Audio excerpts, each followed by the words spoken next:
since I've met you. Don't even know what I'll find when I get to you, but suddenly I know where I belong. It's many hundred miles and it won't be long. It won't be long. It won't be long. It won't be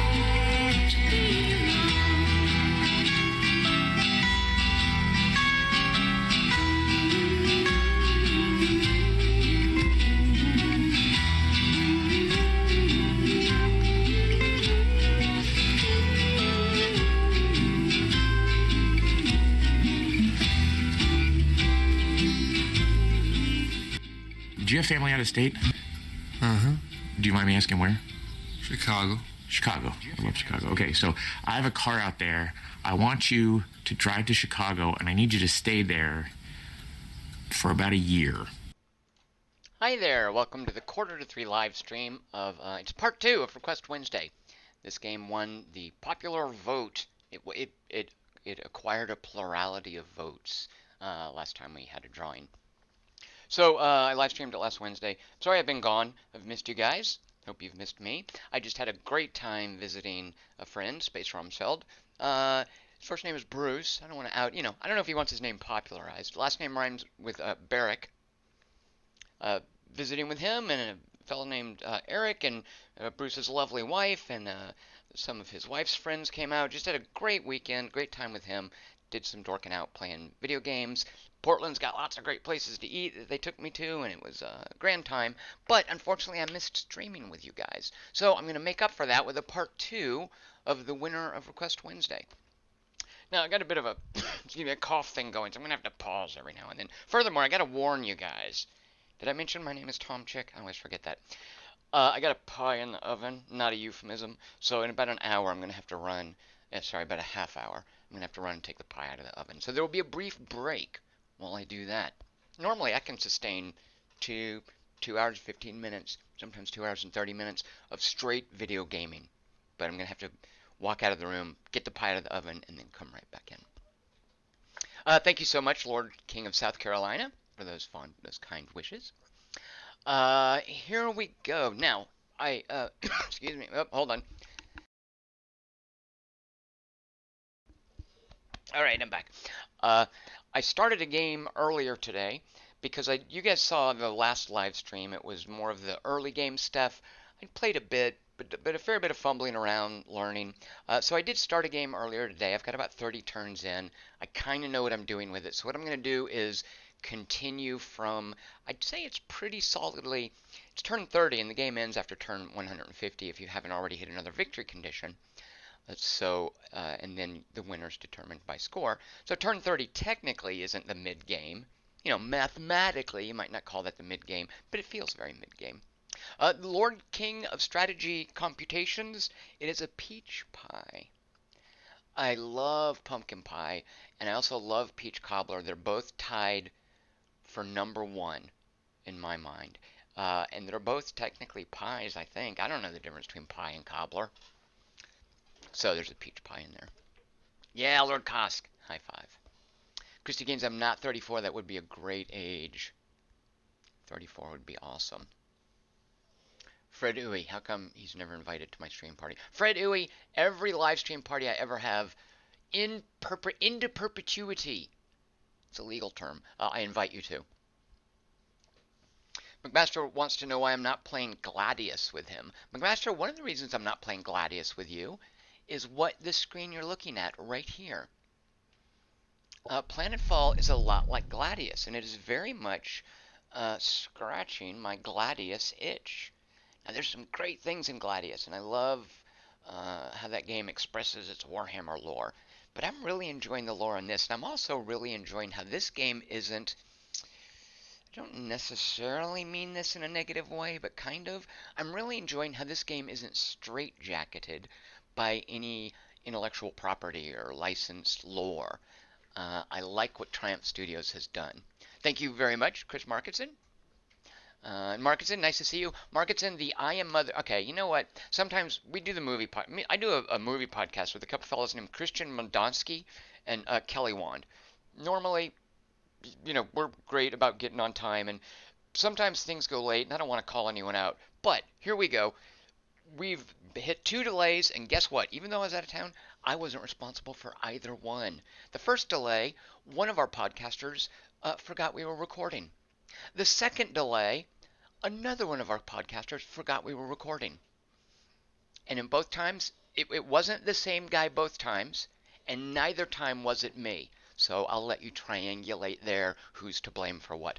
But assuming I don't forget when we're recording tonight, because I can't imagine either the other guys wants to do a twofer. Assuming I don't forget the scheduling, the I Am Mother podcast will be posted tonight. Have you guys seen I Am Mother? If so, jot down a few thoughts, then send them to 3x3 at quarter-to-3.com. Okay, oh my God, Tom, stop talking about podcasts. Thank you very much, Jason McMaster. I appreciate that. And McMaster, you had the number right the first time in the email. Uh, so which one did I start? So I was looking at these settings. They're called over here. They've got a bit of a lore description, but what they do is they simply determine the parameters for all of these settings, which is basically terrain type, things like how many dwellings, how many ruins. Like, where's the ruins one? There's one for right, landmarks. Basically, this is the character of the map. And you can slide these and set them however you want, or you can use these sort of scripts, these overall descriptions that Triumph has created. So the one I'm playing, here's the default, and what the default does, there's going to be, I'm sorry, there's some upfront explaining here because I actually want to look this up. But once I get into the game, it's going to be a lot of actual playing. Yes, I Am Mother, by the way, is a Netflix movie. So the Imperial setting looks like just default. Wait, did I get that right? Yeah, Imperial World setting. Just normal, random. Not too much volcano. This looks like, yeah, nice balanced types of climbs. There's climb layout, poles, patches, noise. All right. You guys get what that is, right? Like poles puts Arctic at the top and the bottom. Patches is probably just random swaths of climates, and I'm guessing noise just kind of shuffles them up. Yeah. And then overlays, these are kind of so the climate is the basis for the tile or the province, and the overlay is the terrain, you might say. And actually, you would say because there's climate and terrain once you get into the game. So a lot of obviously, these aren't percentages. This is a number for weighting because I don't think Imperial Worlds are 80% mountain. Of course, they're not 80% mountains because look at, then the Imperial Worlds would be about 400% of worlds. So yeah, that's just a number that weights the distribution. So the one that I started, because I'd played a few games on Imperial World, I wanted to try one of these other ones. Because look at this. Okay, let me show you Ravaged World, devastated by the cataclysm or ancient wars. And this is one of the things too, Gladius, which is a very, very good game. I'm not trying to trash talk it, but I do want to talk about some important differences from Gladius. Gladius has a very fixed concept of what its world is. You know, you start kind of in the middle, and around the fringes there are these, I don't even remember what they're called, these pylons that you capture that give you bonuses, and there are these badass tall robot things that I'm sure are part of the Warhammer license that are guarding them. There are enslavers out there, and that's what you get pretty much in every map. Here, the character of the world, the character of the world in Gladius is set in any given game, and it's pretty consistent. And that's one of the cool things about Gladius. But here, the character of the world, you can jigger with different parameters. So for instance, let's look at what a ravaged world is. Not many dwellings, because apocalyptic. No settlements whatsoever. Now, I think in a normal game, I don't know how carefully engineered this is in the procedural generation, but you start with your main city, and somewhere within a couple of provinces, I forget if they're province, I think they're called territories. Somewhere within a couple sectors, that's what they're called, sectors. Somewhere within a couple of sectors of you, there's going to be a dwelling, and a dwelling tends to be some people you can come up to and pay some influence to either bring them into your main city as colonists or start them as a new free colony. It's a fixture of the map every time. But if you play in a ravaged world, there will be no dwellings. And furthermore, of course, look down here. Volcanic. Look at the weighting of volcanic terrain. If you remember previously, I think everything was at 80, or maybe it was down here. But at any rate, nothing Arcadian, and Arcadian is, I think, is their word for Terran. Lots of mountains, lots of chasms. If you look also, so that's if you want to play on a ravaged world. Look at this frontier world. Wait, oh, capital world, for instance, has a lot of dwellings. Look at this frontier world, feral, barely colonized world at the edge of the Star Union. I'm not sure I know what the Star Union is. I'm sure that's in the lore. Frontier world, no landmarks. Oh, this is what I'm playing. Okay. So the landmarks are these really cool provinces. Nil Nil, thank you. Thank you so much. Nil Nil gave me 1,000 cakes that have been stabbed in the head with some sort of a dagger with a flickering hilt. It's terrifying. And Nil Nil, you're in first place. Thank you very much for that. That was very kind of you. Look at that poor, it's like a cupcake that's been savagely murdered. Alex Chapman says he's a bit nonplussed by Rebel Galaxy Outlaw. Alright, now Alex Chapman is English, so I tend to think he knows English. So Alex Chapman, what you have just told us is that you're confused by it. A lot of people use nonplussed as if it means unimpressed, which it does not. Jason McMaster just gave me... Alright, here's what happened. Lots of crazy stuff going on in Twitch. There's also a cupcake that has been stabbed in the head with some sort of a pointy dagger with a flickering hilt, but also other cupcakes that have been stabbed with 3 daggers with hilts, and they're quivering because they're dying. It's so violent and terrifying.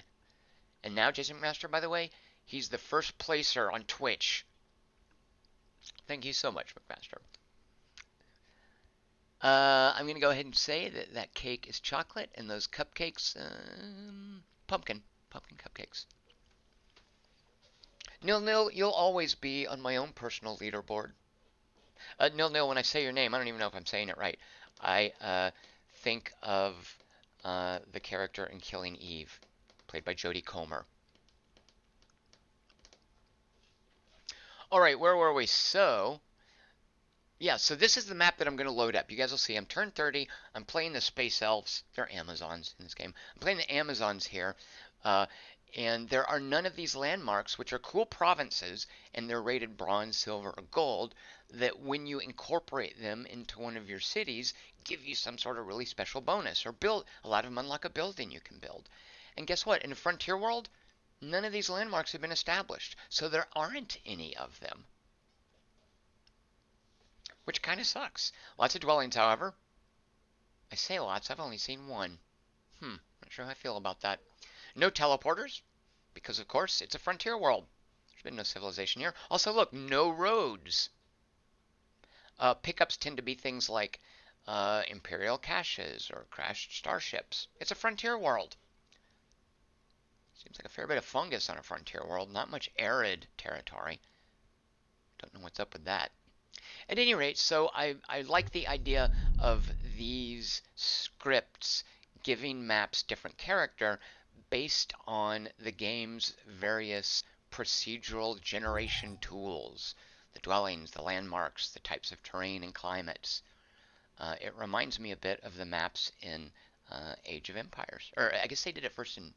I think of Age of Mythology as one of the first places I saw it, where it would describe the world, and it was really just parameters for the procedural generation to use, and it gave it its own character. It probably existed in one of the earlier Age of Empires.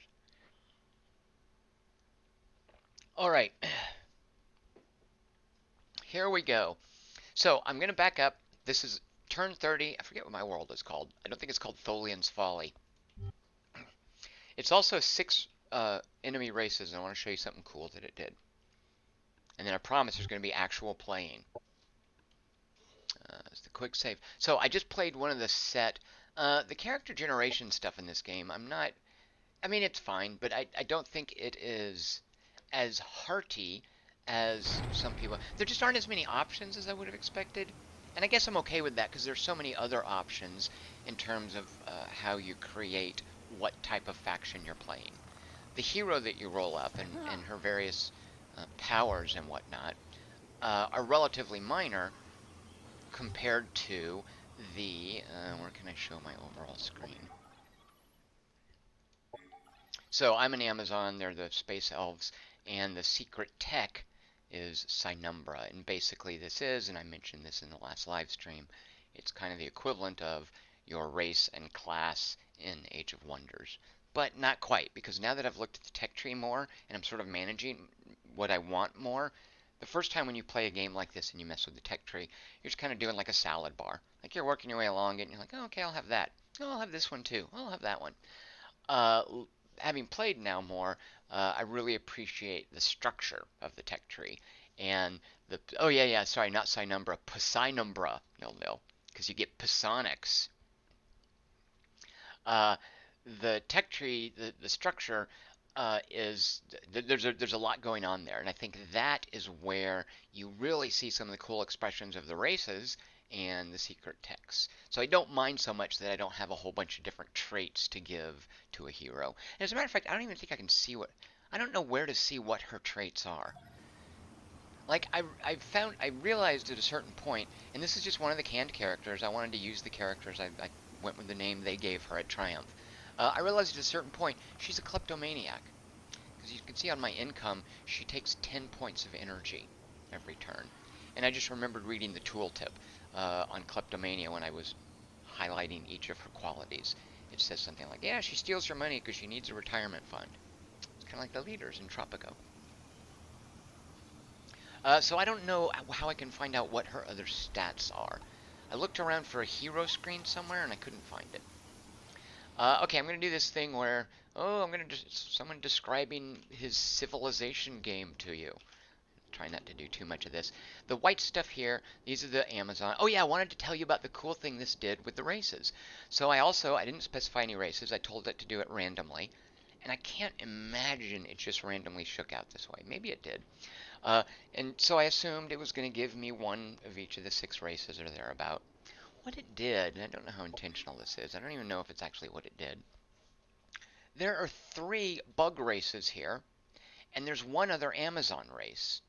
Now, there's another race who I haven't met yet, who I'm assuming is another Amazon race. So I think what it did, which is kind of a cool idea, is it built the map. Because when I first ran into a bug race, I was like, okay, a bug race. They have a racial bias against Amazons. Amazons and bug races don't like each other. They have a negative diplomacy modifier. Then I met a second bug race, and I was like, oh well, that's no fair, because they're gonna like each other, and they're both not gonna like me. The deck is stacked against me. Unfair. And then I met a second Amazon race. And I was like, oh, okay, it's kind of fair. I wonder what the other 2 races are. And then I met a third bug race.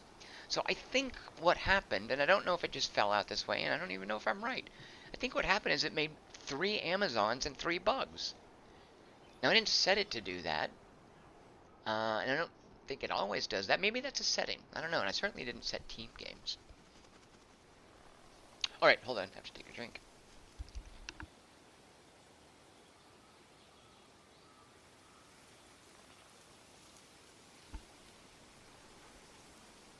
Wait, Christy Gaines, what's this? You chased a cat around a planet? That's awesome. I'm not sure what she was talking about.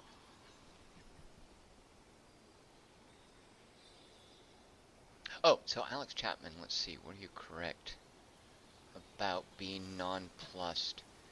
So is it actually confusing to you, or you're just unimpressed? Either one is fine. I can help you with either one. He wants to know why I didn't tell you that Gladius was so good. I kind of forgot how many stars I gave it, so I'm not even sure I remember how good it is.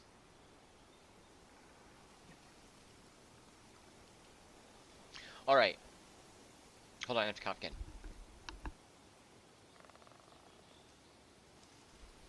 Ah, sorry. Alright, so here is my elf race. We are white. Up here, green is the other elf race. I'm sorry, I'm calling them elves. They're Amazons. They're basically forest people, or they're Gaia from Brian Reynolds Alpha Centauri. Alex Chapman thinks nonplussed can also mean surprised. Oh, can also mean surprised. That I would accept. Would accept. But the only reason that nonplussed has an acceptable definition as unimpressed is because people have abused it for so long.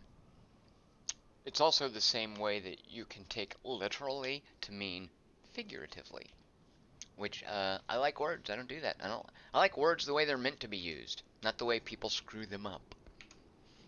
So here's the other elf faction, Amazons.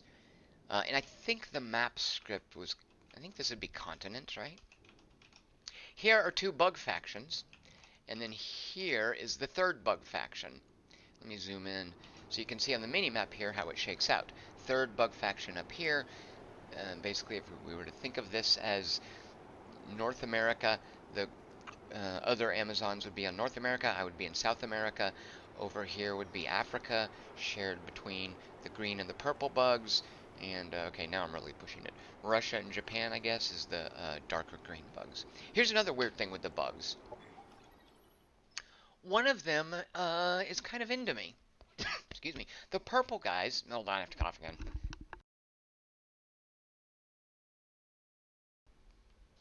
Sorry, I got something going on in my throat. I might have to stop early today. The purple bugs are kind of into me.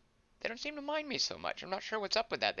We signed a non-aggression pact, and you can see they 200 me, even though I only 100 them. They like me twice as much as I like them. So I don't know why they're hitting on me like this. Whereas these guys hate me, and this one even declared war on me. You can even see this with the racial. Where's the racial modifier? Oh, maybe the racial. I thought there was like a. I thought there was a set racial modifier between the different races. I mean, that makes sense, right? Alliance, reputation, maybe it's adored race relation. There we go. So I don't know that any races hate each other so much as that some races love each other. Amazons, they enjoy an adored race relation bonus with each other. Do bugs enjoy that with each other? I'm guessing they do. Alright, well these guys are jerks. At any rate, these bugs are okay with us. These other two bugs aren't. So if it gets hairy, this little like no bugs are gonna. This little avenue here is safe. These bugs like us. These don't. These don't. Here's what I'm doing though. NPC factions in a game. I previously thought these were like city-states. Alex Chapman says the pie is burning. I don't think so. Look at the timer. 6 minutes, 2 seconds to go. But thank you for the reminder, Alex Chapman. I previously thought of the NPC races, the minor races, let me find out what they're actually called. Oh yeah, NPC factions. I thought of them as being like city-states in Civ. But guess what? They're not. They're actually like factions because these jerks are all over the planet. The little minor city-state civilizations. It's it. All right, something just happened in Twitch. Tell you about this in a minute. Let me finish Tom explaining this. The little city-states and civilization, they're self-contained little nodes, and you go and you befriend them or you fight them, and that's it. These NPC factions, in my case, and I'm assuming, I don't know if I'm right, I'm assuming that on a map, two of them are randomly generated, because I'd never seen these growth people before. I'd seen the Psyfish. There's some others, I think I've seen others that aren't here. But these plant people and these Psyfish, they're basically like ghost fish or mind-reading fish, psychic fish. They're both here. I decided, okay, I'm going to be friends with one of them and not friends with the other one.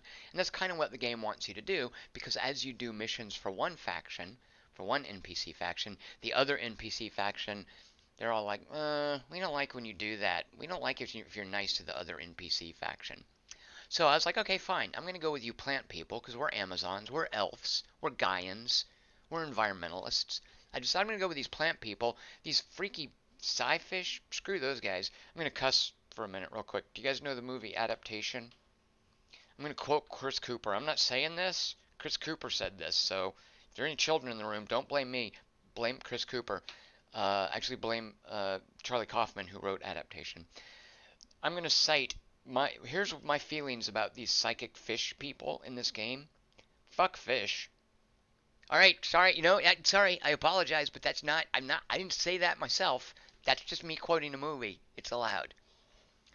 All right, Christy Gaines, thank you so much. You guys are so nice to me.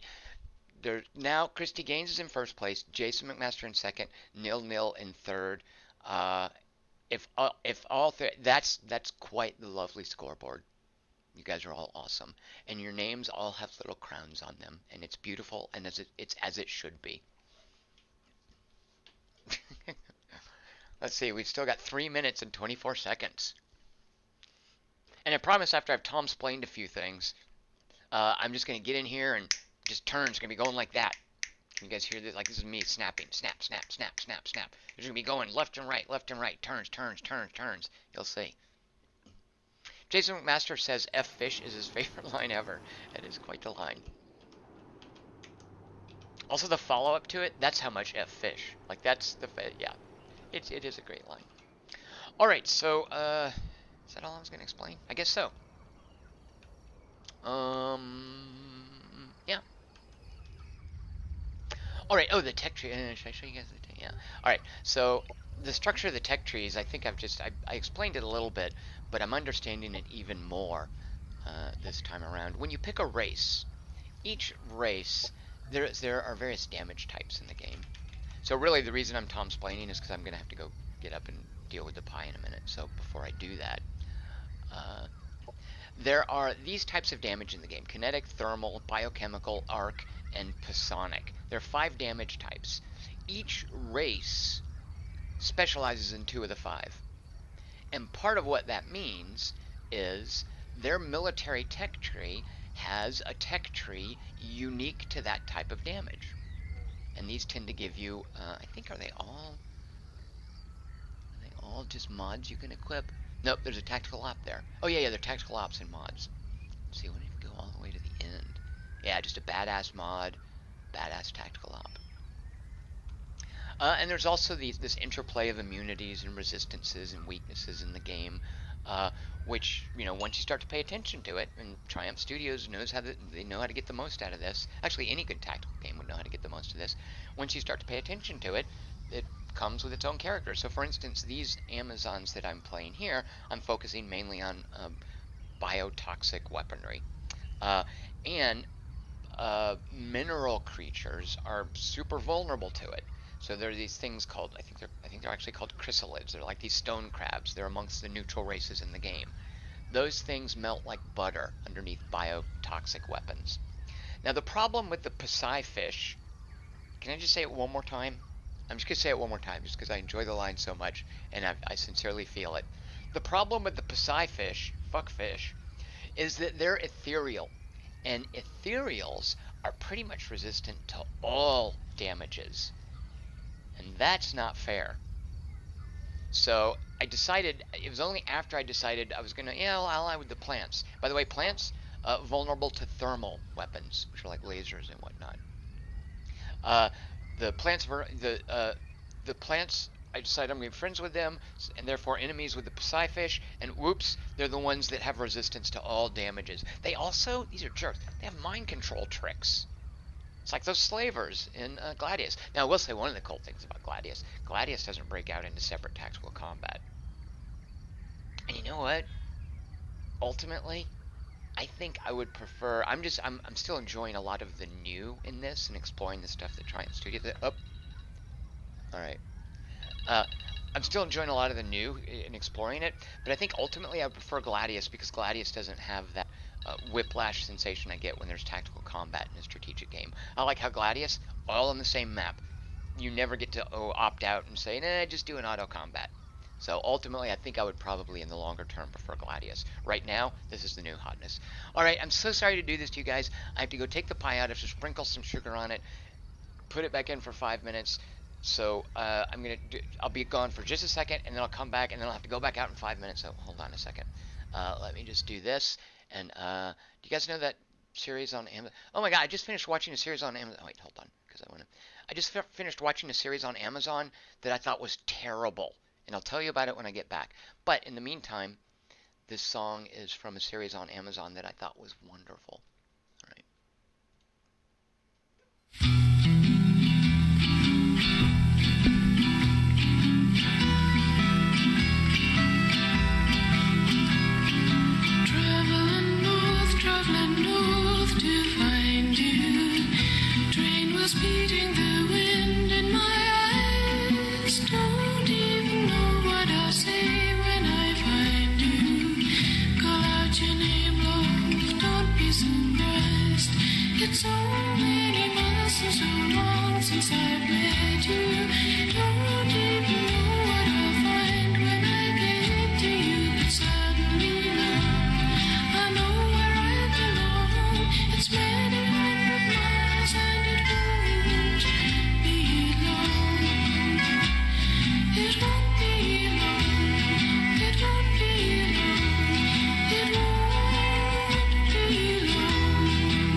Oh, I left the mic on. Nice move, Tom. Nothing I've learned all my life on the way to you. Only your love, I'm gonna let it's the song over finish. and gone. It's so many miles and so long since I've met you. Don't even know what I'll find when I get to you, but suddenly now I know where I belong. It's many hundred miles and it won't be long. It won't be long. It won't be long. It won't be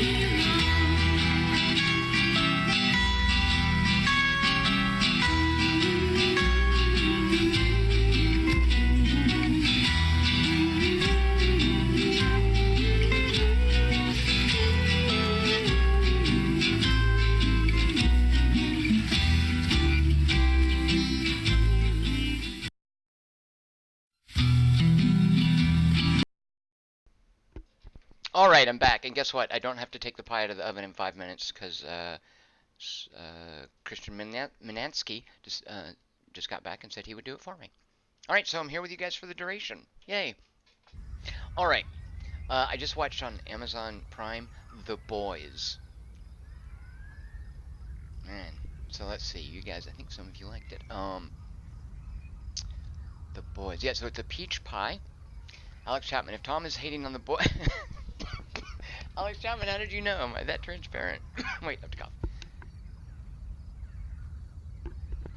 Yes, it was The Boys. I really didn't like The Boys at all. I mean, I liked some of the setup, but man, I didn't care for it. I don't like Carl Urban is fun being like badass and doing his English hoodlum accent and stuff. Actually, I don't even know if that's how he talks. Although, isn't he Australian? Um, and Erin Moriarty's super adorable, but I didn't like her in the long run. And Jack Quaid, I just kept seeing his dad in his face, and I love the French guy. I love the Karen Fukuyama. I love the woman who plays Kumiko. Um, the Homelander guy is kind of fun to watch, but it just wait a minute. Yeah, oh, The Boys is based on. I knew. Yeah, The Boys is based on a comic book. Okay. Is that what you got? So is The Boys a Garth Ennis comic book? Boy, that explains a lot. But yeah, it's just not working for me. And I got all the way through it. I also didn't like I was hoping the season would wind up and do something decisive, but of course it's not going to. It's episodic TV. Um, what was my other problem with it? Yeah, just so much padding too. But that's TV for you. So all right, so I'll stop trash talking The Boys, and you guys can explain and chat to me why I'm wrong and why it's good. I actually would be curious to talk to someone who likes it, just because is it just the whole subversion of the superhero tropes? Because I think that's part of. I mean, I could see that working for some people. Like for me, if you're gonna do that sort of thing, uh, well, yeah, I don't know. I'm guessing that's why a lot of people like it. I'll just say this: it's no Watchmen, and I don't even care for Watchmen that much. All right, here we go. Uh, well, I don't think I have anything more to Tom's Plane. I'm just gonna play. So the latest quest to get in good with the plant people is to fight this group of robots, and their group strength. Oh no! Wait! Whoa! Whoa! Whoa! Their group strength is group strength dynamic? Because it used to be over 1,000. Maybe I'm thinking of something else. So what I did was I set up a flanking maneuver. I've got a few plant people, and actually I might buy another plant person. Let me find one of these. Oh yeah, yeah. So here's the Psy fish, and I've set up an outpost over here with one of my army stacks. And I sailed across this little ocean, and this plot of land I wanted to settle it as kind of a defensive place. Actually, I'm not even sure what I get by settling it, but I want to start knocking over these Psy fish dwellings. So I came over here to live here, but these Amazon folks, they had a claim to it, and it warns you, hey, do you want to settle here? Because it's going to make them upset. So I was like, no, okay, I won't. But I then went in the diplomacy screen, and there are ways you can get them to give this to you, which is pretty awesome. So they eventually we made nice, and they let me have the Mystic Forest. So now that I've set this up, is there anything I can even do with it? Well, yeah, I found a colonizer, of course. But it is going to be like my forward base. My people love forests. It's one of the things, too, that I'm pushing on the tech tree, is all sorts of things to do with forests. And also, too, previously when I was playing, just, oh, get all of these, because, yeah, you want research and energy better. Get all these tech. No, focus on them. Focus on the ones you want to deal with. Because this doesn't help you. It gives you one unique building. No. Yeah, it doesn't give you anything unless you've got sectors of that type. So before I was thinking, I don't want my research to fall behind. Also, the whole sector thing I think is not that easy to learn unless you just really sit down and go through the game. There might be a tutorial that teaches it to you in the campaign, but I'm not playing the stupid campaign.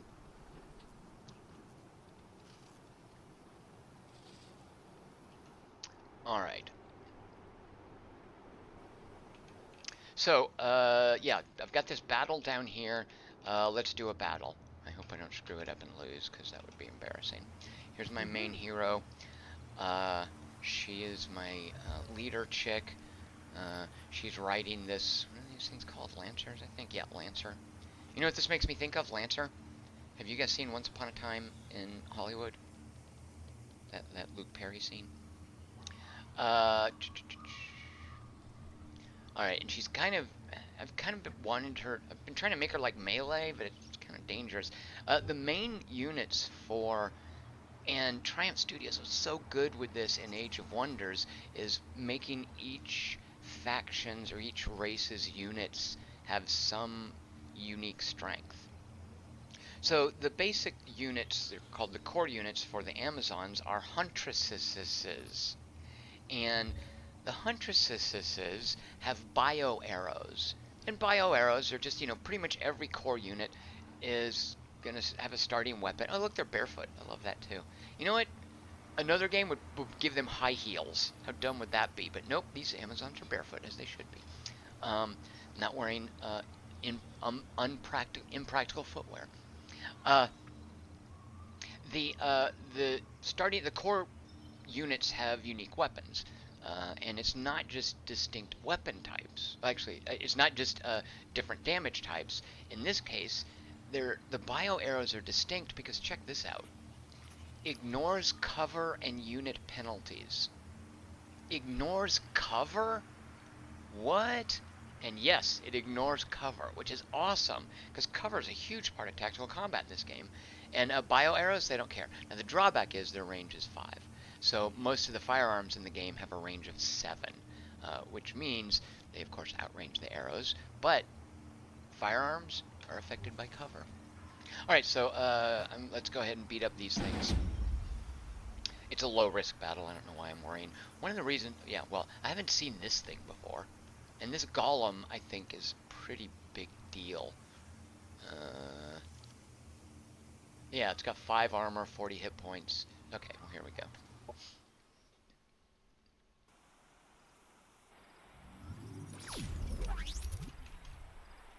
Alright, wait, what did he do? Yeah, I've been... Enhanced targeting, initialize connections. Alright.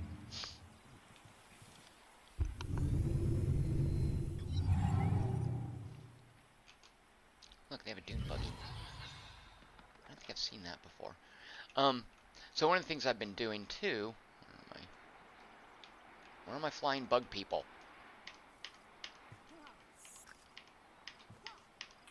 Oh, there we go. When you hit C, it's supposed to center on a unit, but it only works on the strategic map. So I've been sort of messing around with flanking some, the value of that, which is super good against the AI, because their units will move out against whoever's closest, and these other guys can just sweep in from behind, which is awesome. And since these guys are flying, well, not this. Look at this thing. That's the opposite of flying. It has roots, for Pete's sake. What kind of movement type does it have? Well, it moves normal speed. I guess it crawls around on its vines. All around awareness. Oh, cannot be flanked. Right. Alright, so, actually, I don't want to move those. Let's see what's going on in the main front over here. Alright, what is enhanced targeting? Because that's one of the things they all got. 10% accuracy, 10% critical hit. Alright. This networked thing I eventually figured out. It is an action that computer leader units can execute to, and it has 3 levels. Each level of networking gives increasing bonuses. So as it does this initialized networking thing, all networked, what is it? Yeah, I guess all networked units get this level bonus, all mechanical. I think it's just unique to mechanical units.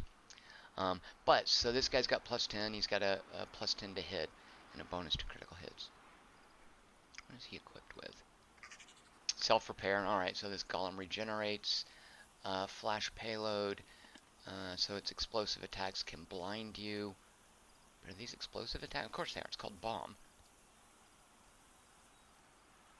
Alright. So I don't like this thing. Armor 7. Alright, he's obviously getting an armor buff from somewhere. See these little red lines? That's Overwatch. He's got melee Overwatch going, which you can also tell by this shield with a sword through it. This guy only has a ranged Overwatch. What does he have going? Oh, look at this. So most firearms, as I mentioned, have a range of 7. Sniper rifle kind of firearms like this, a range of 9. Alright, so we are going to have to move forward.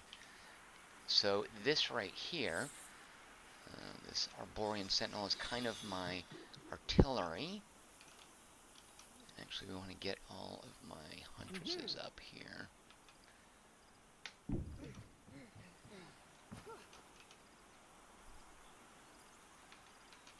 might just sort of fan out and kind of flank them. Let's see. His range of 9. Oh, shoot. Well, we're in range, but line of sight is blocked, as you can see by that red line. He can move around and get line of sight. Do that. Actually, one of the reasons I want to keep them all together.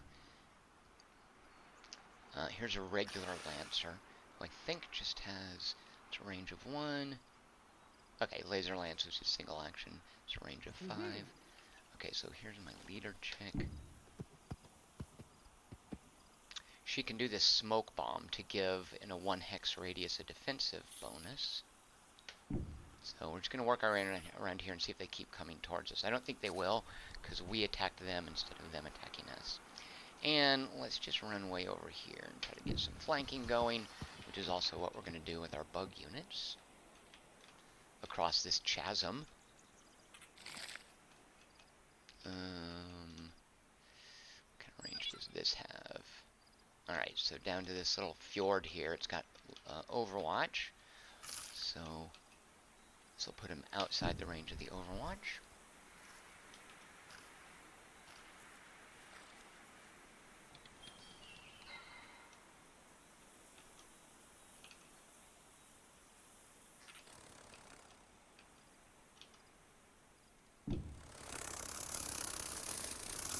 See, when you make nice with the growth NPCs, you get... Oh, shoot a monkey! Stepped right into Overwatch range. Ugh. Should have been paying closer attention. When you make nice with this growth faction, they'll send you these flying bugs. I also learned a lot about naval combat that I didn't previously know.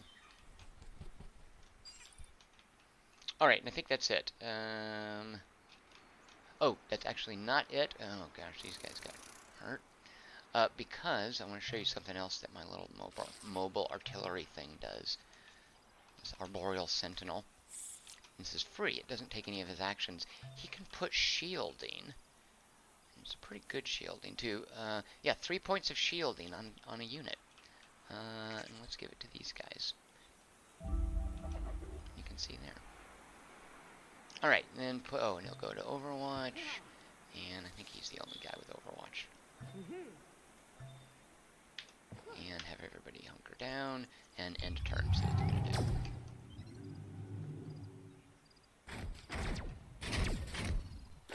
Alright, those little crappy bugs just died. That's okay, they can soak up fire if they want. Okay, we're drawing these guys away, which is fine. Okay, because the golem is, I think, just melee. So look at these weird guys. Look at that! How freaky are these? Advanced Roy 2s? They're like action figures that have someone else's legs. So what is that? Power fists. So they're only melee. Distracting pheromones. Disperse a cloud of artificial pheromones. It has it's basically a poison attack to apply the debuff distracted, making their attacks 20% more likely to fumble. Did you see that? He just look at that. They just made muscles and then kissed their guns. That's cute. A fumble is a definite miss. It's the opposite of a critical. So okay, just punching robots, I guess. Mark's wants to know if there's any game that stood out that I played with Garrick and Wopa. We got to play Glorantha, which I really enjoyed. What else? I think that was probably the highlight. How come that? Look at this guy. Why does he take so little damage? Is that from... What if we do the lance thing? Oh, no line of sight. Alright, well actually, let's go ahead and pull him back. See if we can draw this thing back here.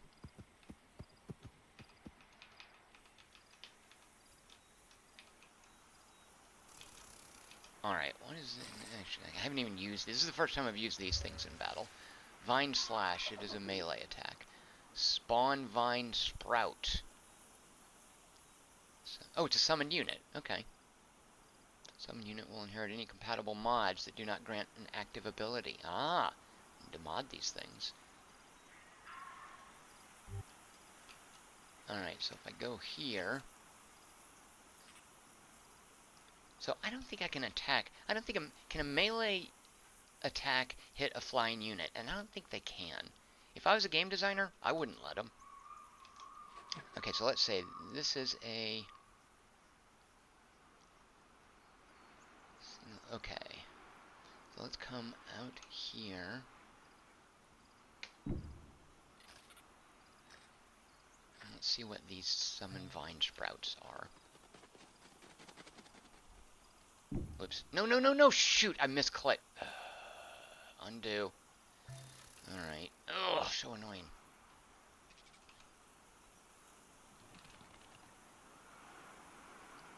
And they can heal themselves. Heal a target friendly. If they can heal themselves, I would be happy to have them just stand back here, because they're not going to hurt this thing very much. Yeah, they can't heal themselves.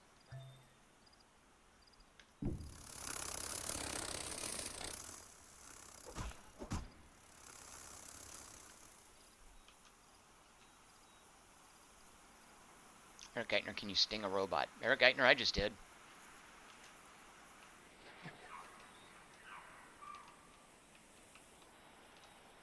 What's the cooldown on this? Yeah, 3 turns. The shield lasts 3 turns. It has a 3-turn cooldown. Alright, so if I move forward 2 spaces, I can start plinking these guys, and they're both melee. This buggy is kind of longish range.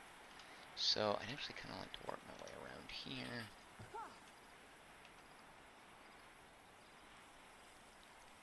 Oh, you know what? Just step up 1 space and I can start plinking this buggy. It's 3 attacks. And one of the reasons that was such a great... Like, the buggy didn't benefit from its cover at all because of these bows, which is awesome. Now the problem is, I don't think... Let's see, if I come around here, I can hit it once. Which I will do. Oh, critical hit. Kill it. No, it looks like it's got 1 hit point left. 3 hit points left. Alright. Okay, well, we'll see if we can take care of that with something else. Let's see. And then you can come around here and finish the buggy off, right? Yeah. You could also... Finish off that buggy so and you'll notice too, maybe you won't, I've been pretty good about keeping these guys alive so that they can build up their experience points, because look at these bonuses. These are pretty substantial. Like 12 additional health up to 52 from 40. That's nothing to sneeze at. Eventually when they hit their top rank, Prime, it's going to be plus 10% to hit, and they gain a new trait, Evasive, which is, I looked this up, 15% chance to miss. Basically anything that aims at them has its accuracy reduced by 15%. Alright, let's see. So here's my hero.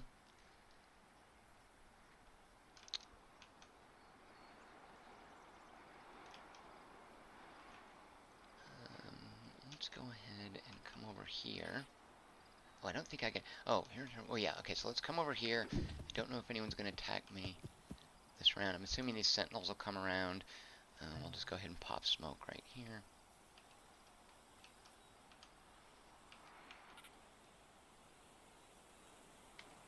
Make a couple of defensive areas.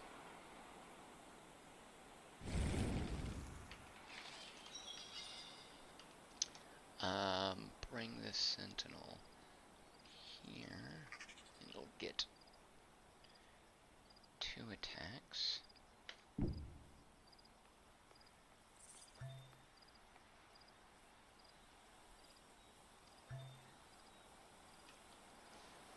Uh, 5% chance, 25% chance. Why is it 5% chance? The unit's in cover, it's long range, and the unit's in defensive mode. Alright, well that sucks. Well, it's 25%. Man, you're terrible. Defense mode, maybe just put it in Overwatch because they're both melee, so maybe if they start moving towards the Sentinel, I'll get a few shots off. And that's it for everyone, right? Alright.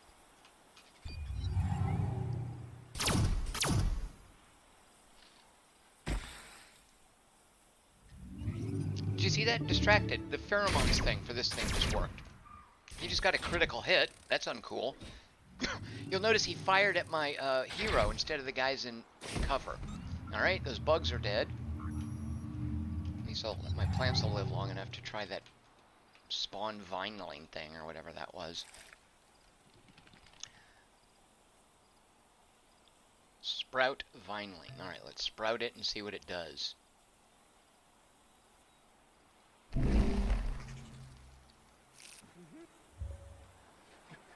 The vine sprout, which is a 10-point slash, tunnel. Units able to tunnel through the ground in tactical combat, avoiding Overwatch. Oh, cool. And then it goes into defense mode, which gives it heals it a little bit, and it gets bonus to armor when it goes into defense mode. Alright, but now it can attack. Oh no, it can't attack these. It can't do anything on the round it's summoned, I guess. Your movement is all done. Although I do like the idea. What's the cooldown on this? 3 turns. Yeah, so in an extended battle, he could just keep spinning out these little zombie vines.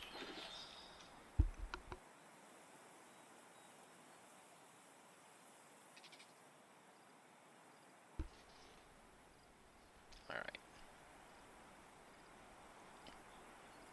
Oh, okay, let's see. Christie Gaines. I don't know what the mods really do hard enough. Oh, yeah, right, the unit mods. I'm not sure Veterancy is as good as it could be, but mods are great. Christy Gaines says she sucked it up and bought this, and she's liking it a lot. Well, the thing with the Veterancy, like the Veterancy accumulates. The mods, well, I can't show you the tech tree, but as you can see from the tech tree, the mods get super sexy. Like, there are some awesome mods up there.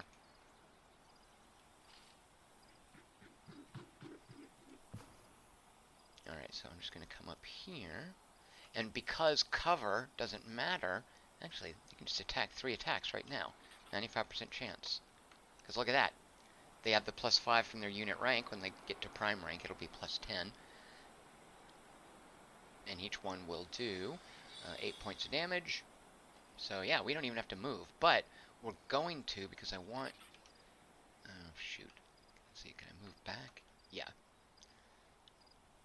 I think I'll take it in range hit. No, not at all. Oh, we're going to, because I want my guy here to be able... Oh, shoot, he can't quite get up there. Why are you so slow?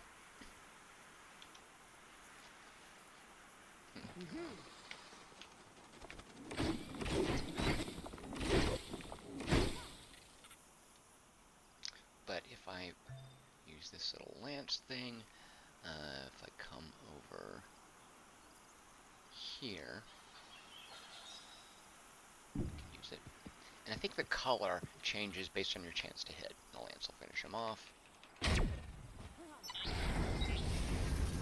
Alright, so we've got this little command thing and this sentinel back here. I don't really care if these things die because they're just things I got from the bug race. I'm sorry, the growth race. They are also a bug race. Alright, so let's go ahead and pull you back just a little bit. What is this? I forgot what this is. Thorn roots. Sprout thick roots bristling with thorns that deal damage. It causes bleeding to bio or cyborg units. These aren't cyborgs, right? They're just straight up mechanicals. Yeah, mechanicals. Although I bet these are cyborgs. If I was a game designer. No, mechanicals. Not even cyborgs. Well, what the heck is a cyborg if not... Yeah, those are just robots. Causes bleeding to biological or cyborg targets. Entangles non-ethereal. Right, so an entangle, I assume, means you just can't move. That would be super helpful against melee units. Unit cannot move, can still perform actions. Oh, also takes 8 damage per turn. Alright, so let's go ahead, instead of shooting these guys, because look at shooting them. Let's go ahead and entangle this guy.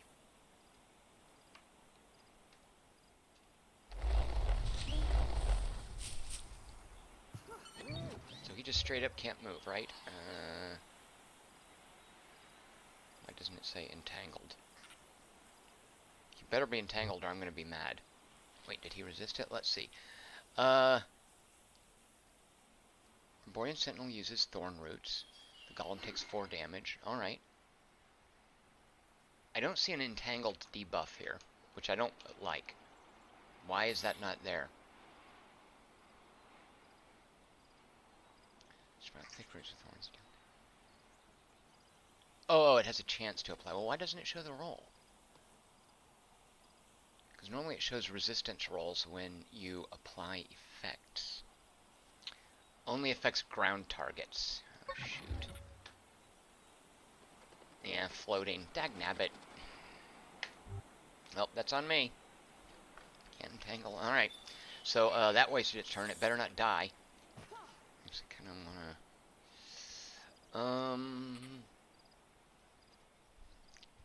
Well, let's just start... Shoot. I'm gonna be really mad if my artillery dies. Have I leveled it up much? No, it's only got 3 experience points. Alright, I'm not gonna mind if it dies. Alright, now let's bring in the cavalry.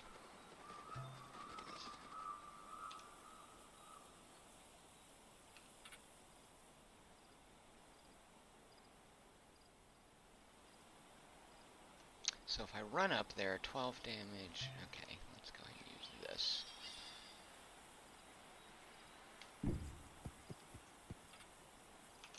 Man, these things are tough. Oh, that almost finishes it off. Only 30% chance to hit, though. We don't want to take that risk. Graze. So Graze has got to be... Oh, these guys.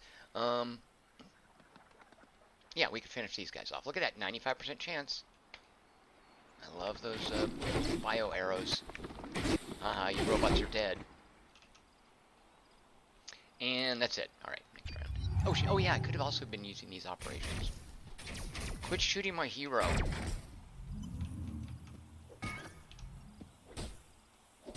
Ow, stop. Yikes. Yeah, 3 hits would have finished him off, my little lancer.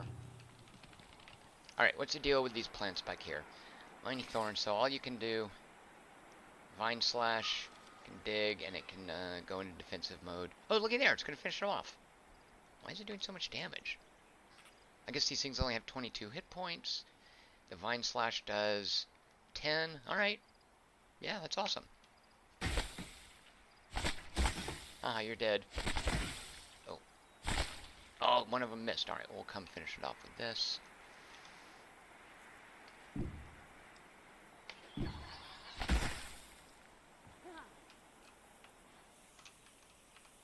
Alright, this golem. We don't want the golem, since the golem's... he's not an Overwatch or anything.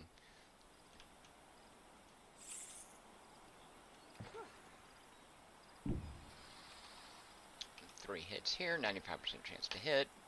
Take away about half its damage. Galadin, thank you so much for the Twitch Prime subscription. Very cool of you. And hello, Galadin.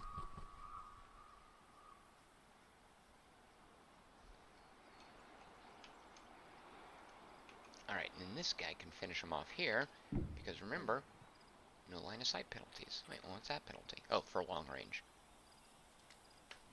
Yeah. Alright, and all we have left now is this commander robot over here.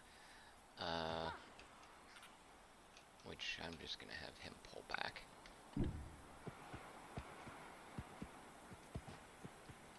And you guys just hang out here. See if it comes to us. And you also hang out back here.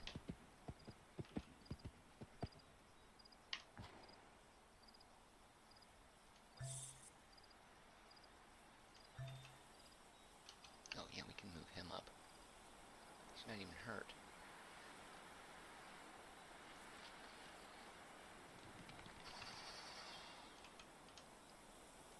Oh, he can't get past these stupid elves. They're in the way. Alright, you can come around this way, though. Alright, here we go.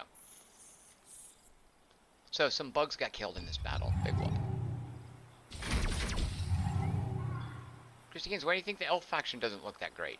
These elves are awesome. Bows. Come on. Yeah, it looks like you can't attack them unless you have ranged attack. I mean, that makes sense. Melee's... What are you going to do? Just reach up and punch them in the air? That doesn't work. Alright, so I'm going to run off my little vine bud. Alright, if we move up one space, we can get 2 shots at 40%. I'm okay with that. And they all missed. Worst sentinel ever.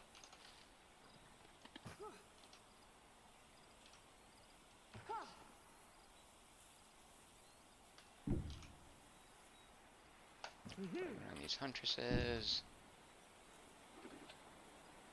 Actually, no point saving movement. I don't mind. I can absorb hits from whatever. I can absorb whatever that stupid thing can throw at me.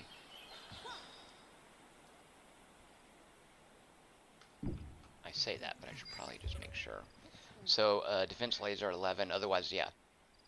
Looks like a support unit. Main node. Yeah, so it looks like it just does the initialize connections to set up the... See, they're the 3 tiers of networking. And then transmit, repair, nanites. Yeah, okay, so it heals up and it's just got this crappy defense laser.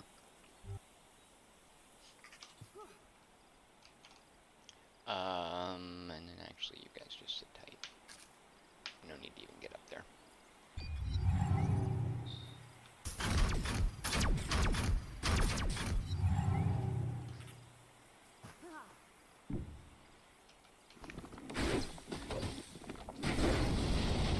Alright, and that was a quest for the Growth NPC faction.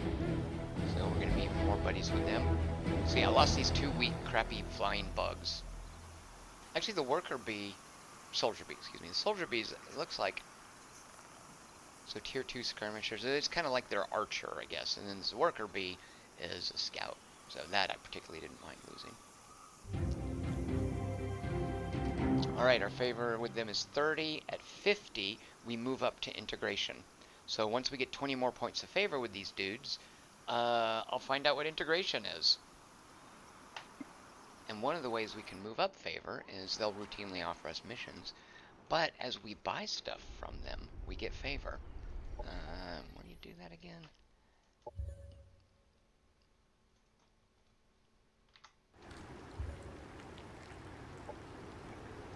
Alright, so if I spend this influence, these things will each cost me...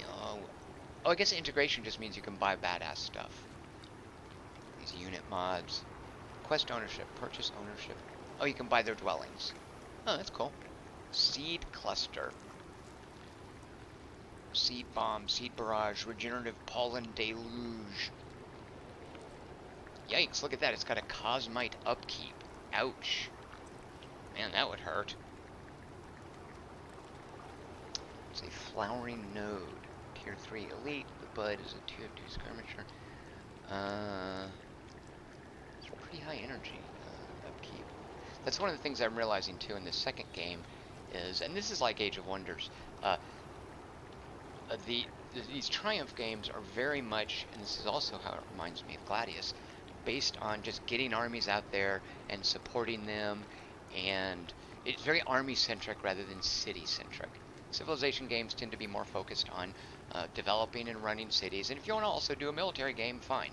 But these are pretty much skirmish tactical games. Gladius is like that as well. So most of the stuff in any given city is in support of getting armies out there. And what you want energy for isn't necessarily to quick buy items that you're building, but because of this energy upkeep, which as you get a few stacks of units gets super expensive.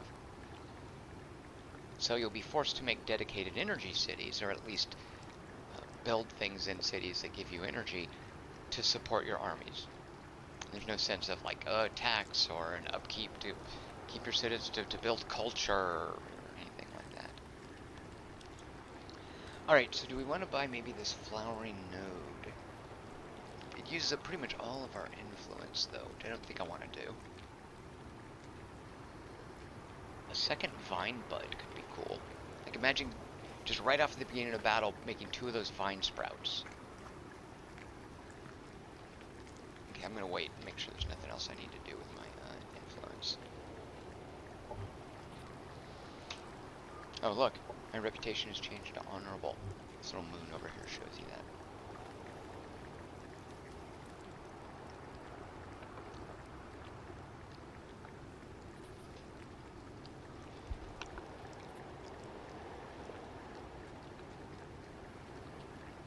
What's this Eliza game you guys are talking about?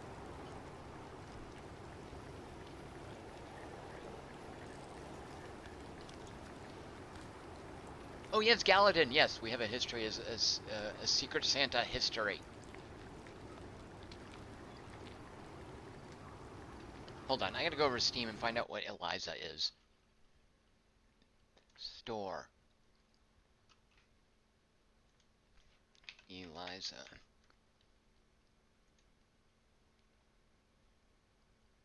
What? It's a visual novel. Oh, Zachtronics. What? They make like puzzle programming games. Oh, it just came out. I mean, their other games hurt my head. Oh yeah, they did. Okay. I don't know. Should I? You guys are liking this Eliza thing?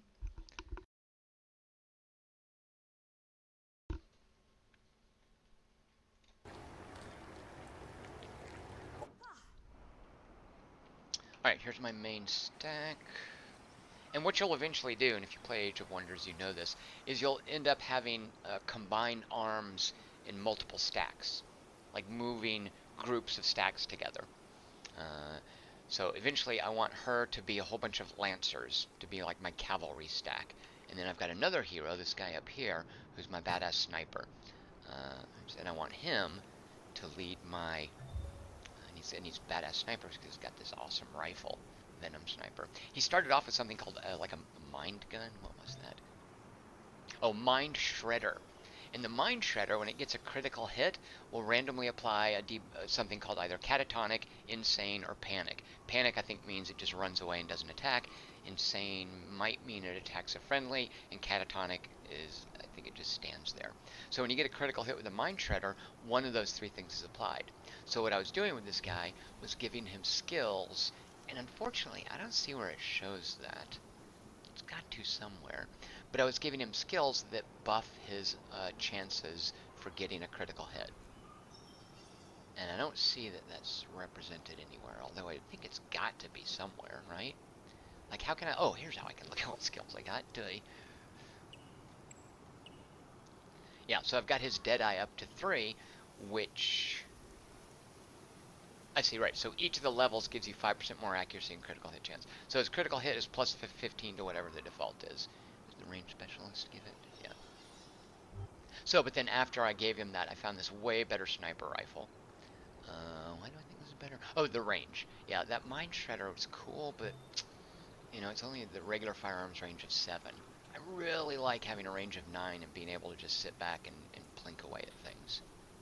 Now, the problem, this is how sniper rifles work, it takes all 3 of the unit's actions to fire the sniper rifle.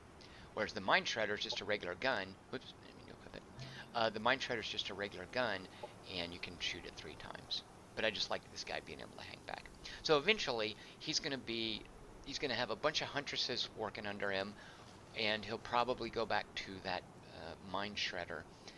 And then my other hero will lead some lancer cavalry, and it will be awesome. And we will use that to defeat these stupid Psy fish. Christy Gaines says mind control in this game is really does sort of suck. Christy Gaines, what I'm having trouble figuring out, and I suspect this is where mind control really comes in handy, is the way these resistances work. I'm not real clear, and I've been trying to find out. The die rolls are shown when something makes a resistance roll, like a resistance to all these damage types can have secondary effects, and a lot of those have to do with mods or with specific weapons or units. And the secondary effects always get a resistance roll. So, for instance, a laser is a thermal weapon, and there are ways you can make thermal damage cause the burning debuff. And we all know what that is. It's damage over time, right? So when you shoot something, when you have a thermal attack with a laser gun or something that has somehow been modded or changed or it comes this way that can apply the burning debuff, you shoot something to do damage, and it will also roll to see if it starts burning. And the roll is clearly shown in the log, but I can't quite tell what, and it has to do with resistances, and the strength of the debuff effect is always shown, but I can't quite tell the numbers there or where they're indicated. So obviously the mind control ties into that. Like when these guys try to do, what is the Fascinating Bond? Here's a mind control thing. Fascinating Bond has a 100% chance to hit, which is pretty awesome. I think it doesn't even require line of sight. No, this one looks like it does. Fascinating Bond just shuts down another unit for 2 turns because it's fascinated by this thing. And it has an 8 strength chance to apply. So that's its strength. I've seen some things that are crappy that have a 4, and I think I've seen some things that are powerful that have a 12, but I'm not real clear what things are more easily fascinated or mind controlled than other things. And I suspect it has to do with this psionic resistance, but I'm not entirely sure if that's the case. So I think Christy Gaines' mind control is you have to look for dumb things that are easily controlled. And I haven't quite figured that part out yet. Alright, so let's see. I think the homeland down here is relatively safe. There's a Psy fish base out here somewhere, I think. Because a little invading unit came waltzing up out of this fog of war and attacked me here a couple of times and even took away this area. So I think there's a Psy fish base out here, but what I really want, I want to incorporate this terrain right here. Even though there's an oil spill, see this? Look at that, it's the Exxon Valdez. There's an oil spill that has to be cleaned up, but there is also this Cosmite Rift, which would increase my Cosmite income, which would let me build more advanced units. So I really want to beat these things up. So I'm actually going to bring my main stack. I don't know if I should go all proactive about attacking this dwelling or not. Let's see, kind of strength. 1242 army power. 715 army power. 1125. 690.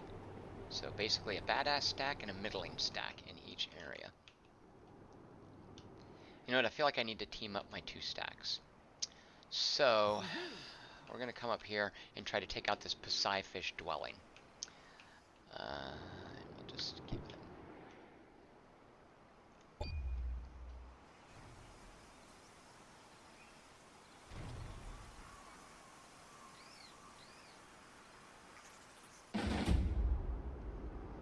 Alright, so these Psy fish are going to trash one of my scouts. And impossible battle, I'm going to take it at its word. The rules for retreating, the attacker can retreat from a battle, the defender can't. So, goodbye Shrike. You did a great job as a scout. As you can see, he scouted at this whole territory, and all the little bug borders. Received a proposal. Okay, here's our buddies. They want... Oh, come on!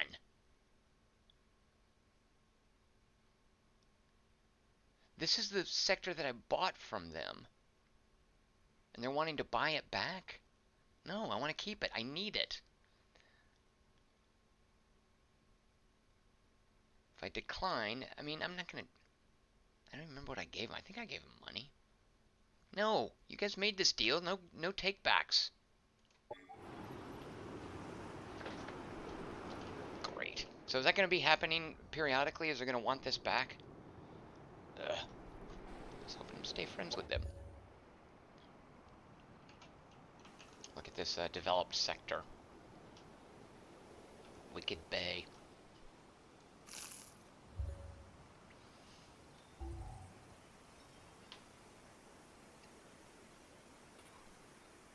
Alright, so what are the things? So an algae farm, we could upgrade that sector to...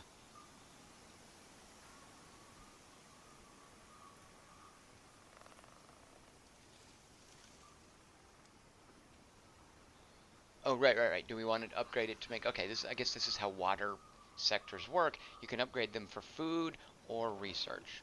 So part of what I'm trying to do with food is make this city, I don't know how it's going to work, is I want this to be the city that produces food. And I've even been messing with the colonists. So I've got as many colonists as I can, and it's maxed out, working on food.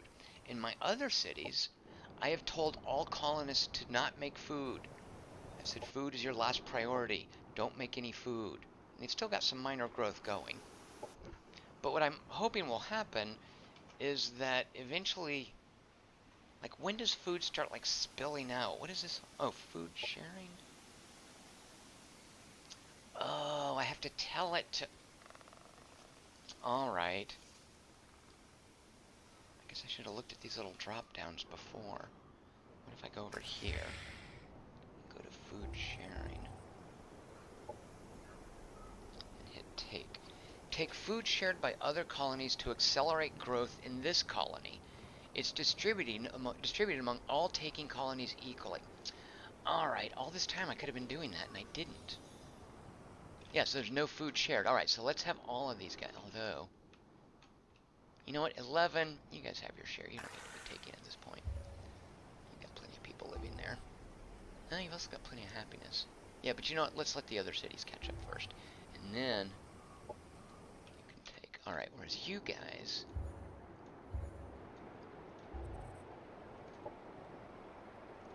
Take...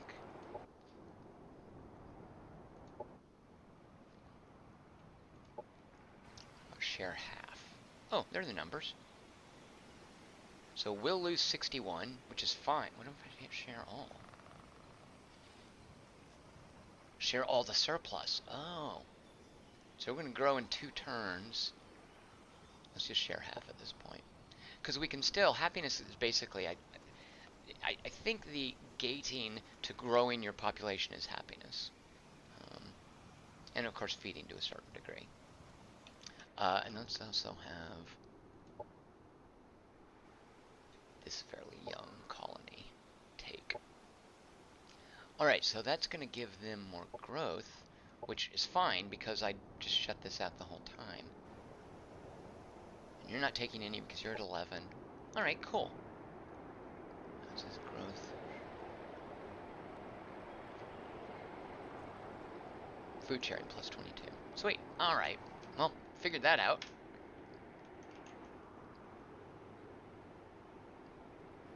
Pony Carnival. I wonder how many hours you have to sink into this game before you know all the rules. Pony Carnival, pretty much the same number of hours you have to sink into any game to learn it. Of this complexity.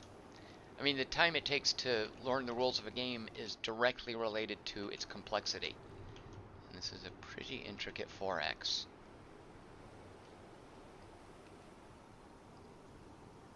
Does this have a manual? Hold on, let me go to Steam. Right click. No manual. I guess nobody does those anymore. It does have, however, really good documentation. These Imperial archives are great. Easily searched. Actually, for instance,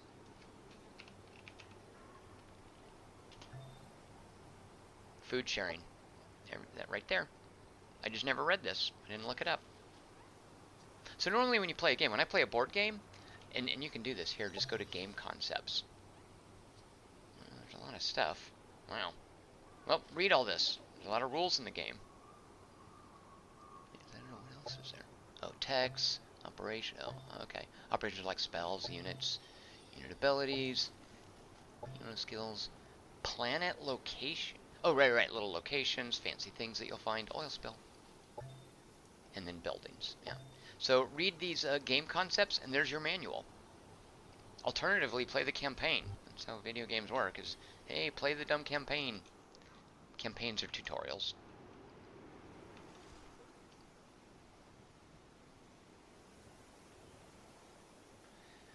Christy Gaines. Here's a rule. Can you make a colonizer vehicle and make it a way you can grab a sector as opposed to waiting for the game to tell you? Oh yeah, so Christy Gaines wants you research frontier facilities. It's the very first the very first unit that you unlock the colonizers right there with frontier facilities. It's a tier 1. And these economy things you always get. Doctrine is a stick on the tech tree that is based on alternating techs depending on your race and your secret tech. Race, secret tech. Race, secret tech. So, like you combine classes and races in Age of Wonders, you combine here secret techs and races, and this is one of the many combinatorial setups you get for advancement. Is the whole doctrine tech tree is alternating. Like, I'll get these every time on the Amazon. I'll get all these every other one every time on Amazon. Every time I play the Psynumbras, I'll get these alternating ones. Wait, is that true? That looks like... So these look like... Alright, well it looks like it's 2... That's weird. Okay, so it's 2 for my secret tech, and 3... How does it do this? Oh, you know what I bet it is? I bet everyone gets this. And 2 of these, it looks like 1 and 5 are for my race, and 3 and 8. That makes sense, like it's distributed evenly that way. And 3 and 8 are for your secret tech.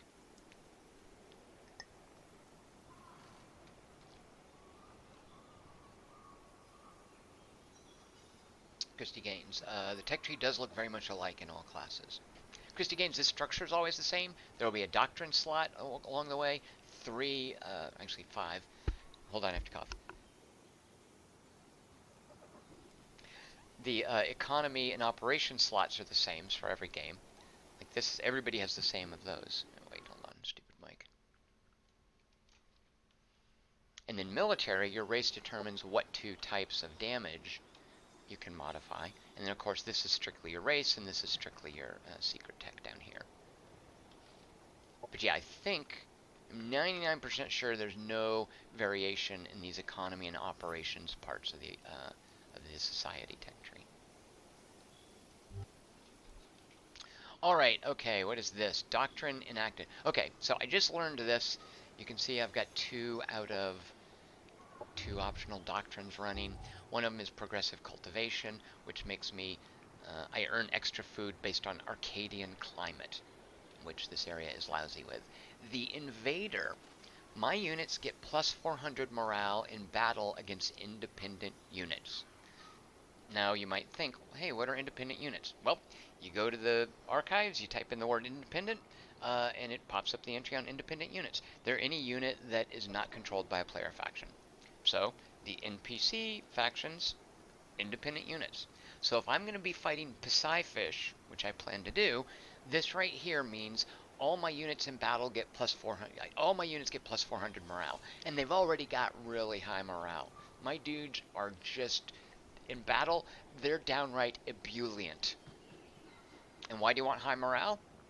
Pretty much because it gives you a great bonus to critical hits. I'm pretty sure that's, and I could look it up here, but for the most part, the easiest thing to see on morale, and I don't know if something unlocks later. This little morale thing here. Critical chance, 10%. See this? Inactive effects, plus 400. It's just telling me, hey, what things would affect morale that aren't currently in play? Right now, because I've got popular support, and that's this thing right here, which is a global effect. And because, what's the other thing? Faction relation. Oh yeah, this is the growth faction, the NPC faction, the growth. These guys like me enough that when they're in my stack, I get plus 200 morale. So if I'm getting 10% critical chance at, oh, I wonder if that's the base critical chance. That might be the case. I bet that's what it is. And then therefore my sniper hero, because he's got a grand total of plus 25 or plus 15% to his critical hits based on his Deadeye skill that I've gotten to level 3, his critical hit chance would be, let me check, his morale would be 25, 1 in 4. That would be awesome. That makes me kind of want to go back to that Mind Shredder.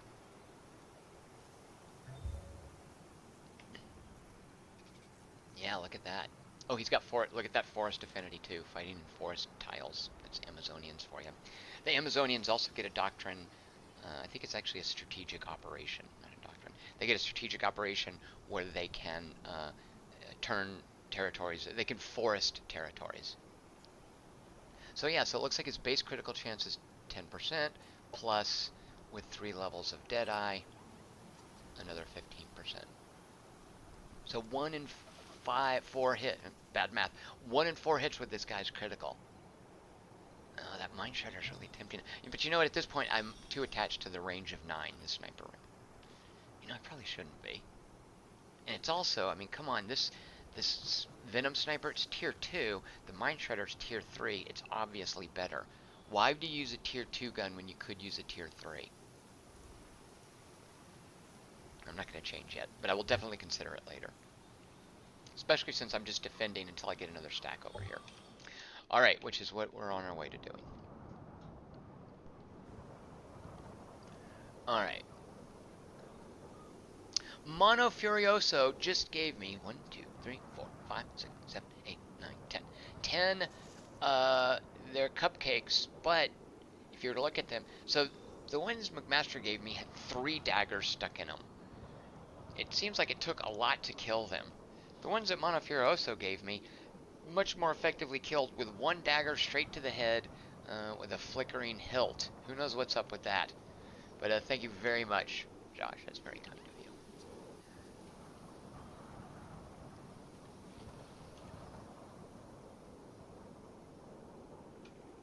Mono Furioso, what are you playing these days? If you're still there, you may not still be there. Look at this. Jikuku falsely denounced me. What's up with that, actually? I don't think I've been falsely denounced before. Oh, is that just a pronouncement to make me? So this is one of the belligerent bug races. The dark purple ones, with whom these guys are at war, by the way, they're the ones that like me. I don't care that these guys don't like me. Yeah, all right, whatever. Yeah, you're jerks too. You know, I'm not even going to bother insulting them because it would take influence. I don't want to do that.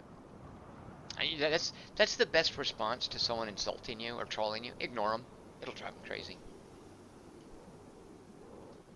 Yeah, Marcus says so. Marcus and Fred Uwe, that this is definitely the sort of thing you want to give time for a chick parabola to kick in before you pass judgment. Yeah, Rebel Galaxy.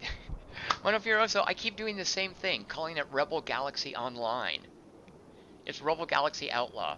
Like, I keep doing that, and like Nick Diamond was like, "What? I've never heard of that game." Like, what are you talking about? Oh, Rebel Galaxy Outlaw. But yeah, Monofiro also playing Rebel Galaxy Online.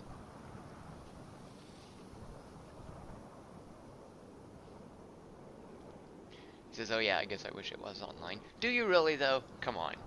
It's such a solid single player kind of thing. I wouldn't want other people in there. Although you know what, it would be cool to play like PvE, like co-op, like you, me, Jason McMaster. Jason McMaster would have to drive the asteroid mining tanker. He would just follow along behind us with a whole tanker full of fuel and ammo for us while we flew around and fought stuff.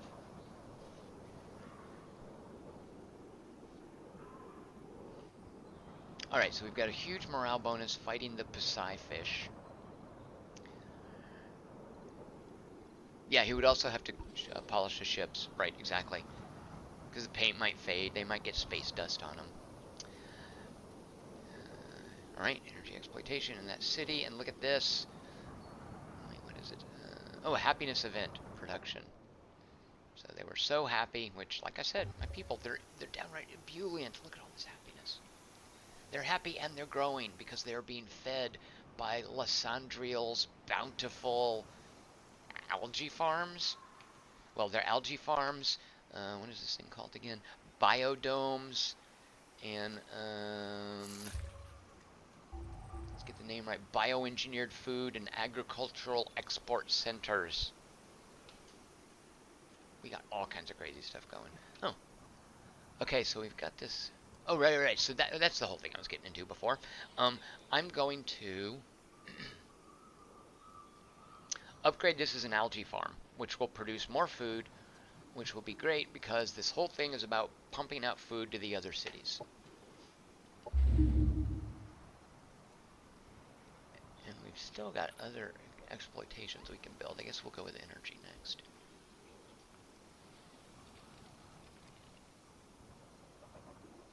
Lord Kosk, I think talking about Rebel Galaxy Online/Outlaw, says, I'm surprised by the many 7s I've seen in reviews. The forum hype train makes it seem like a 9 or 10. You know, 7 is the safe thing to give it. Actually, 8's the safe thing. 7.6 is the safe thing to give any. You know what? 7.8. That's the safe thing to give anything. That basically means I have no opinion. I can't be arsed to care. That's what 7.8 means.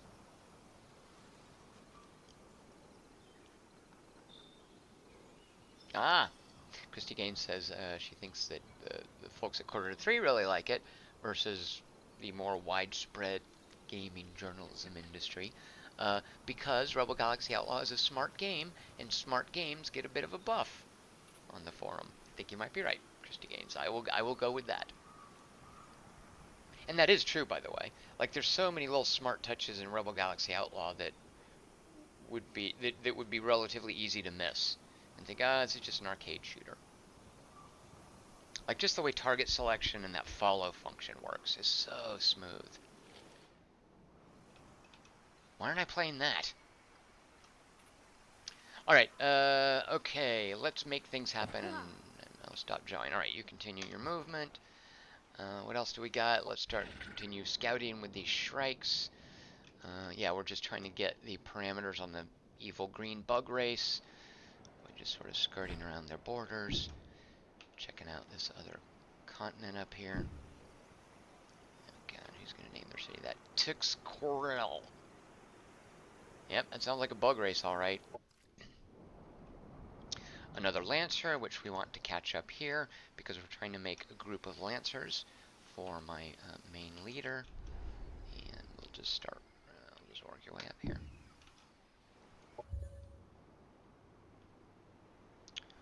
Alright, so what is this city doing again?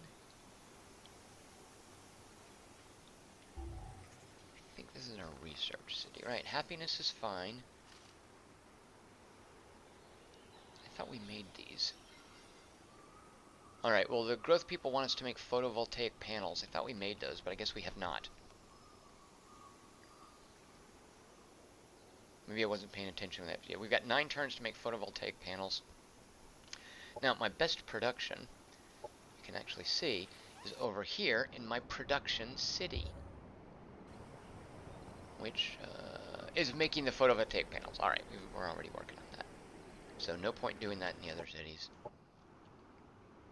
Although I guess it would make them more quickly. And then let's see, is there something else I should be doing here? An eco-sustainable industry complex? What? This must be something I unlocked. Origin, forest exploitation. Is that a tech? Yeah, it's a tier 4 tech. By mixing renewable, okay. Each colony, your colony gains +1 production per person in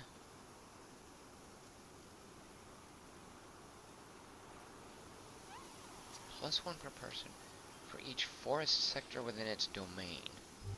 Okay, so for instance, these are pretty much all forest sectors. Landarcil has, and you can tell by, I think, these icons. Yeah, you might have to tooltip them, but forest, that's water. Landarcil has 3 forest sections in its domain. If I were to build this eco-sustainable industry complex, it would give each person an additional production. How much would that be? In this case, it would be an additional 9, which is decent. Actually, it's not that great. All right, let's see if we did that in our... So this is our production city. Movendrell. It's got 2 forests. Oh, no, it also counts itself. Is this a forest here? In its base territory? No, it's not.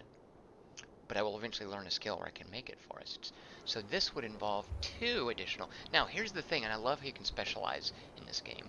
And this is something that it's not readily apparent. You've got to learn the rules of the game to figure this out. But even though this city, normally in a 4X, the biggest city is going to do everything the best, right?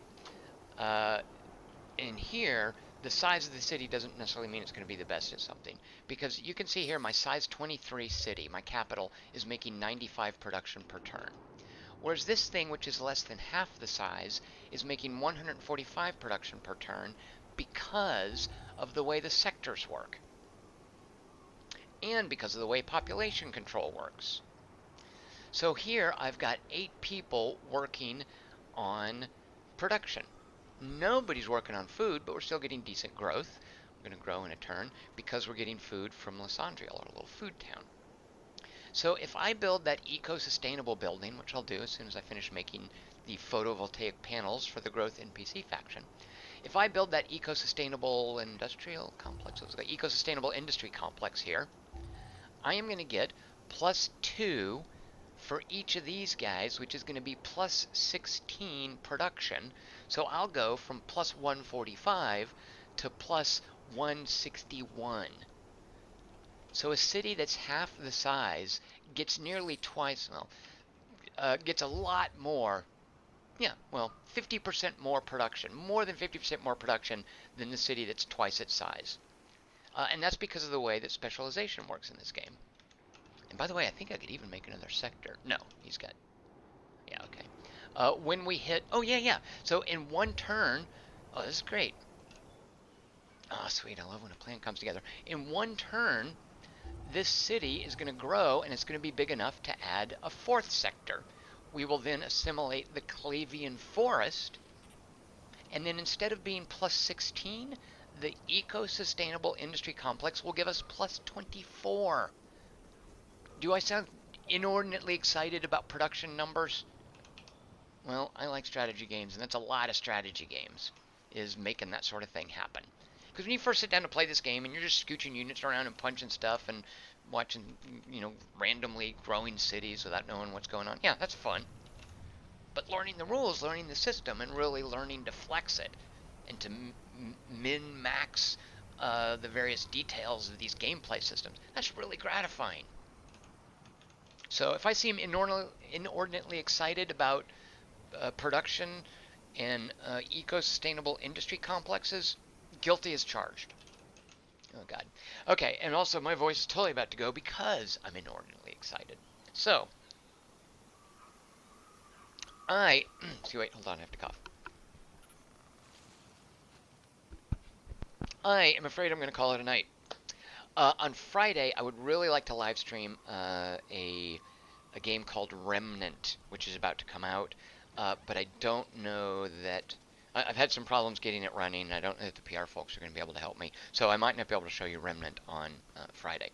In which case, most likely Rebel Galaxy Online/Outlaw. Or to put it another way, Rebel Galaxy Outlaw will be live streamed online. So, there you go. Thank you guys so much for watching. Thank you for the birthday wishes. Christy Gaines, Jason McMaster, Nil. I super appreciate the... and Monofurioso, of course. I super appreciate the donations on Twitch. You guys on YouTube. I should probably start saying... I was talking to one of my friends about the whole YouTube monetization structure and how streaming works. And I just suck at it. So I should probably, at the beginning of every live stream, say... Hi, Internet. Don't forget to subscribe and like the video. And hit me up on Twitter and follow my Instagram account and like my videos, in case I didn't say it already. I should probably start with all that. But yeah, like the video. You know what? Look, I honestly don't care. Don't tell anyone, but I don't care. I mean, I like you guys being here. I don't care if you follow. I don't care if you give it a thumbs up. Just come hang out. If you enjoy watching it, great. So, there. I spit in the eye of the conventional wisdom about live streaming. Which is another way of saying I kind of don't know what I'm doing, but I enjoy it. All right, thanks everyone for watching. Come on back on Friday. We'll play some Remnants or some Rebel Galaxy Outlaw Online, or maybe something else I will have discovered in the interim. Thanks for watching. I'm Tom Chick, and I will see you guys on Friday. Do you have family out of state? Uh-huh. Do you mind me asking where? Chicago. Chicago. I love Chicago. Okay, so I have a car out there. I want you to drive to Chicago, and I need you to stay there for about a year.